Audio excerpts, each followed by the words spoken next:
پوچھا ہے کہ ایک شخصیت ہے جو اپنے آپ کو دیوبندی قادری کہلاتا ہے، اور وہ کہتے ہیں کہ میں نقش بندی بھی ہوں۔ وہ کہتے ہیں کہ حضرت نجم الدین جو ہڈے صاحب تھے، ان کے خلفاء میں حضرت حمید اللہ تغابی کا نام ہی نہیں ہے، اور وہ کہتا ہے کہ سلسلہ صیفیہ کا قادریہ شریف ثابت ہی نہیں۔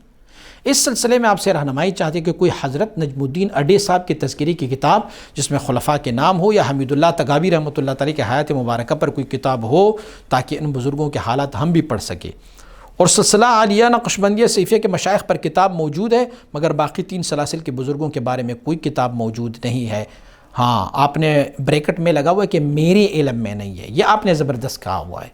آپ کے علم میں نہیں ہے۔ سلسلہ عالیہ نقشبندیہ، چشتیہ، قادریہ، سروردیہ، تمام بزرگوں کی حالات زندگی بھی ہے، اور ساری کتابیں بھی اس سے بھری پڑی ہوئی ہے۔ سب سے پہلے کتاب آپ اٹھائیں گے تاریخ اولیاء علامہ بلخی صاحب کا،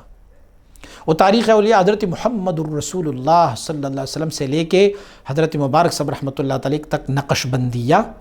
پھر اس کے بعد چشتیہ، پھر اس کے بعد قادریہ، پھر اس کے بعد سہروردیہ کی جتنی مشائخ بھی گزرے ان سب کی حالات زندگی انہوں نے لکھے ہیں، کہاں سے آیا، کیسے زندگی کیسی گزاری، یہ سارے حالات انہوں نے۔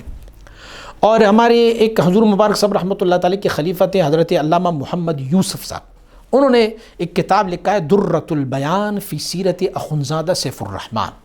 اس میں بھی ان 4 سلسلوں کے خلفائے کرام کی وہ، اور حضور مبارک صاحب رحمۃ اللہ تعالی کا ایک اور خلیفہ جو وفات پائے حضرت علامہ مہرداد سلطانی صاحب، انہوں نے تذکرہ ابو حبیب لکھا ہے۔ تذکرہ ابو حبیب میں بھی حضرت مبارک صاحب رحمۃ اللہ تعالی کے 4 سلسلوں کے جو بھی مشائخ ہیں ان کا تذکرہ وہاں پر موجود ہے، اور بھی بہت سارے مشائخ نے لکھے ہوئے تذکرے۔ اور آپ نہیں ہے تو حضرت داتا گنج بخش رحمۃ اللہ تعالی کی کتاب اٹھائیں، کشف المحجوب اٹھائیں، اگرچہ اس میں متاخرین کا تذکرہ تو نہیں ہے لیکن متقدمین ساروں کا تذکرہ ہے۔ تو اگر آپ نے حضرت نجم الدین اڈے صاحب کا تذکرہ سننا ہے تو تاریخ اولیاء علامہ بلخی صاحب کی، اور تذکرہ ابو حبیب مہرداد سلطانی صاحب کی کتاب، اور درۃ البیان علامہ محمد یوسف صاحب کی کتاب آپ اٹھائیں گے، انشاءاللہ آپ کو اس میں بھرپور تذکرے مل جائیں گے۔